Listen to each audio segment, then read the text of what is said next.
Já estamos na dica 15 e na dica de hoje nós vamos ver os diferentes sons de uma simples palavrinha, mas que dependendo do contexto, ela pode ter até mais de 2 sons diferenciados.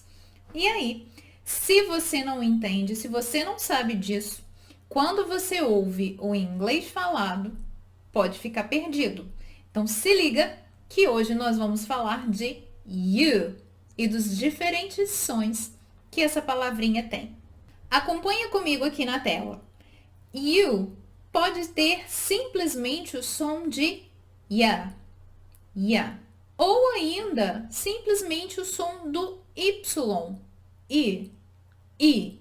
E o importante é que você se lembre que quando a gente fala de junção de palavras ou de sons diferenciados quando elas estão nas frases, nós não podemos pronunciar esses sons diferenciados lentamente, porque senão vai parecer robótico, vai ficar feio e não é assim que acontece no inglês falado. Então, por exemplo, essa primeira frase com you know what, you know what, eu falei ya know what. Eu não posso falar assim porque é estranho. Tudo junta, o ya junta com o know. You know what? You know what? A mesma coisa embaixo. Embaixo eu não falo ya, eu só falei we. You know what? You know what? E nessa junção de palavras, cabe a você decidir como você vai juntar o you. Se você vai falar com esse som de ya ou de i. Isso também acontece com a forma abreviada de you are. Nós sabemos que a forma abreviada de you are é your. Mas no inglês falado, esse your vai virar your. Então, numa frase, nós vamos falar you're right. Você sabe que aí não está o jeito certo de escrever. Aí está, entre aspas, o jeito de falar. You're right. You're right. Eu tô falando you are right, mas esse é o inglês falado. You're right. E isso também vai acontecer com o pronome de posse, your. E na outra frase, you're my friend. You're my friend. Você é meu amigo. Essa pronúncia desse jeito, your, também vai acontecer com o pronome de posse, your. Então, nessa pergunta, what's your name? What's your name? É muito simples, é muito fácil quando a gente percebe o que a gente está ouvindo e quando a gente entende como nós podemos juntar essas palavras. Isso você não vê nos livros.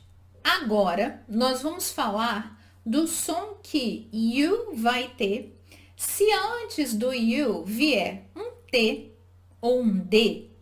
E aí, a primeira expressão que nós temos aqui na tela vai ser com T. Toda vez que you vier após um T, ele vai ter esse som de to. Por quê? Porque ele vai juntar com um T. To. E aí, o exemplo que nós temos, can't you, don't you, won't you. Não dá para falar devagar. Can't you, don't you, won't you. Isso também vai acontecer quando o you vier depois do D. E aí o som vai ser do. E os exemplos que nós temos. How did you? Where did you? A gente não vai falar how did you? Where did you? O inglês falado é how did you? Where did you? E ainda, esse som do you, após o T ou o D, pode ser reduzido ao som do schwa. Lembra do schwa na dica 12? Provavelmente você já ouviu esse som em música. É muito comum em música. Então acompanha comigo aqui para você ver o som do schwa com you depois de T ou D.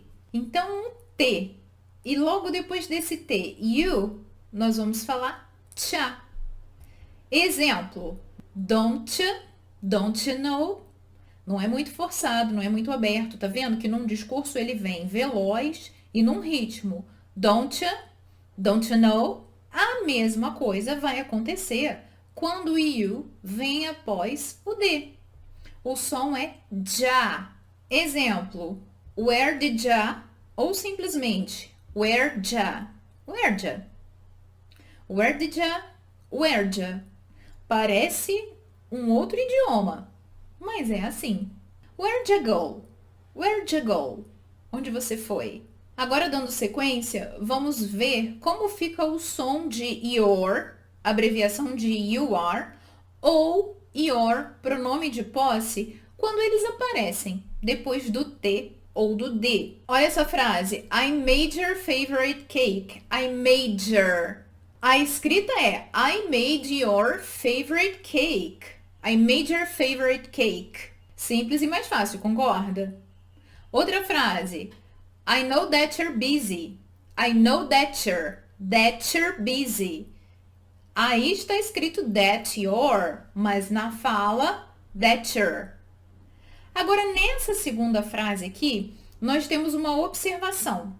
A observação é: algumas pessoas podem pronunciar essa frase fazendo o glottal stop entre o that e your, que é a abreviação de you are aqui. E aí, no glottal stop, ao invés de você falar I know that you're busy, você vai falar I know that you're busy. I know that you're busy. O que é o glottal stop? Lembra? A gente faz uma parada porque o ar fecha o canal e não deixa a letra passar. Nesse caso, o T de that. Então, quando eu falo I know that, a gente segura o T, mas a gente não tem que segurar porque é proposital. É porque acontece naturalmente. I know that you're busy. I know that you're busy. O T não sai e eu já logo emendo na palavra your. Esse é um outro som, uma outra maneira de falar essa frase. E aí você deve estar se perguntando, qual é o som mais certo?